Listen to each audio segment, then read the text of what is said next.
네, 안녕하십니까. 빨간주식 이상로입니다. 자, 오늘도 시장에 대한 핵심적인 내용, 그런 미국 증시를 보면서 오늘장 또 추천주까지 한번 확인을 해보도록 하겠습니다. 간밤에 이제 미국 증시 조금 하락폭이 나타나는 미국 증시였습니다. 특히 이제 기술주를 중심으로 하락폭이 조금 크게 나타났고, 마찬가지로 최근까지 시장을 이끌어왔던 뭐 테슬라라든지 또는 이제 엔비디아 뭐 이런 나스닥 기술주들이 큰 폭의 하락세를 좀 보였습니다. 특히 이제 반도체 주들의 하락세가 크게 나타났습니다.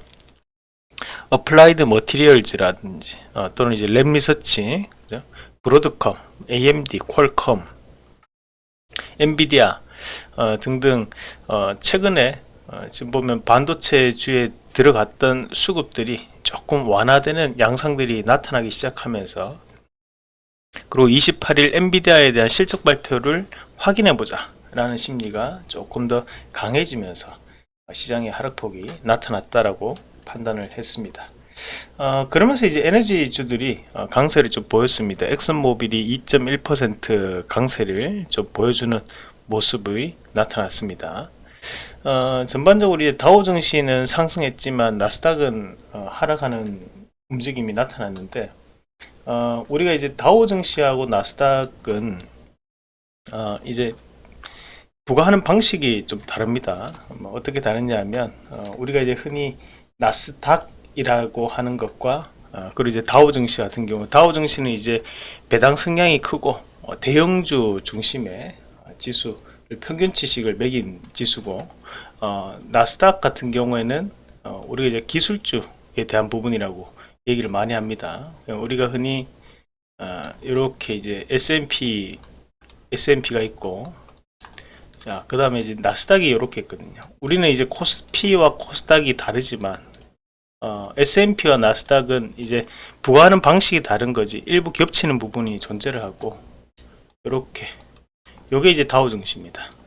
그래서 다우 증시는 전반적인 업종에 대한 종목군들을 뽑아서 주가 가중 방식으로 매기는 것이 이제 다우 증시가 되기 때문에, 다우 증시가 올랐다는 것은 전반적으로 업종별로는 좋은 모습을 보였지만, 대신에 나스닥이 빠졌다는 것은 기술주 중심의 나스닥이 하락했다, 뭐 그렇게 받아들이시면 되겠습니다.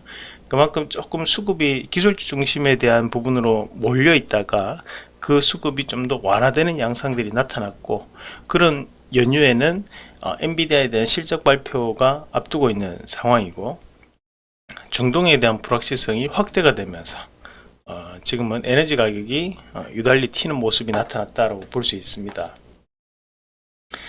지금 현재 이스라엘과 헤즈볼라 간의 이제 전면전이 확대되는 양상들이 나타나면서 에너지 가격도 크게 움직이는 모습들이 나오고 있는데, 실제 WTI 원유 같은 경우에도 다시 한 번 더 오르면서 지금 77달러까지 올라왔고, 전일에 조금 잠잠했던 유럽 TTF 가스가 또 3% 강세를 좀 보이는 모습이었습니다. 자, 그리고 우리가 또 볼 수 있는 것이 금값이 꾸준한 상승세를 좀 보이고 있다는 거, 거기에 은값까지도 같이 움직이는 양상들이 드러나고 있습니다.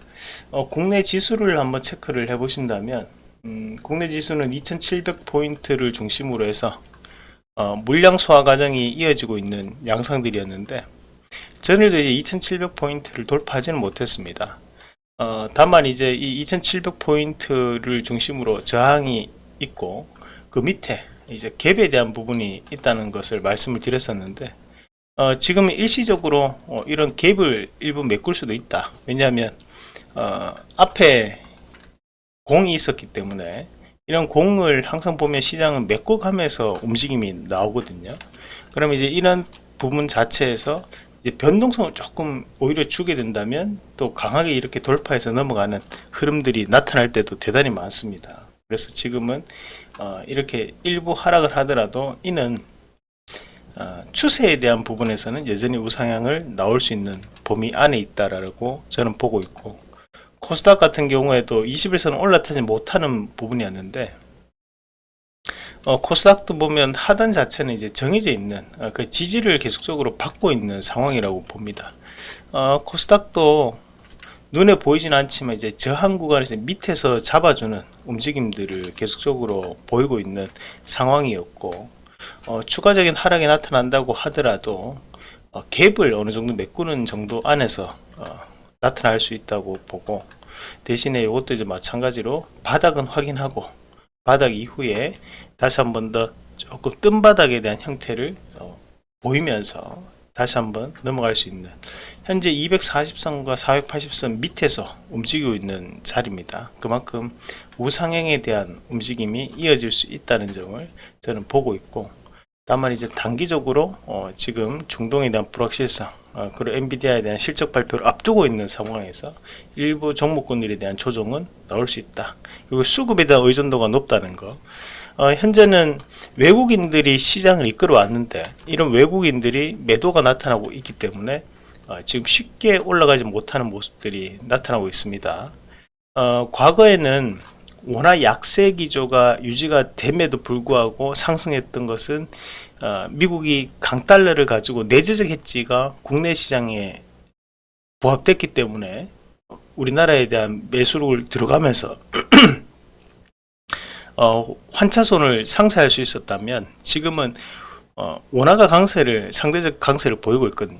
그렇다 보니까 내재적 해지가 통하지 않습니다. 그러면 현재 구간에서는 오히려 외국인들이 환차익을 걷어서 배도를 하는 그런 경향들이 나타나고 있다고 볼 수 있는 거죠. 지금 현재 이 매물권역이 대단히 두껍습니다. 이 매물권역을 좀 더 소화를 하는 움직임을 보일 수 있다 라고 보고, 우리가 이제 나스닥을 잠시 한번 같이 보시면, 나스닥이 지금 깨졌다고 보기는 힘듭니다. 그죠? 그만큼 이제 건전한 조정 구간이 들어왔고, 그 조정 안에서 지금은 추세에 대한 부분은 여전히 긍정적으로 작용을 하고 있는 부분이라고 보고, 자, 다우증시 같은 경우에는 오히려 신고가를 가는 모습이 나타났습니다. 그만큼 글로벌 증시에 대한 흐름 자체는 나쁘지 않다. 나스닥의 조정은 일부에 대한 부분으로 해석을 해줘야 된다라는 말씀을 이렇게 드리겠습니다.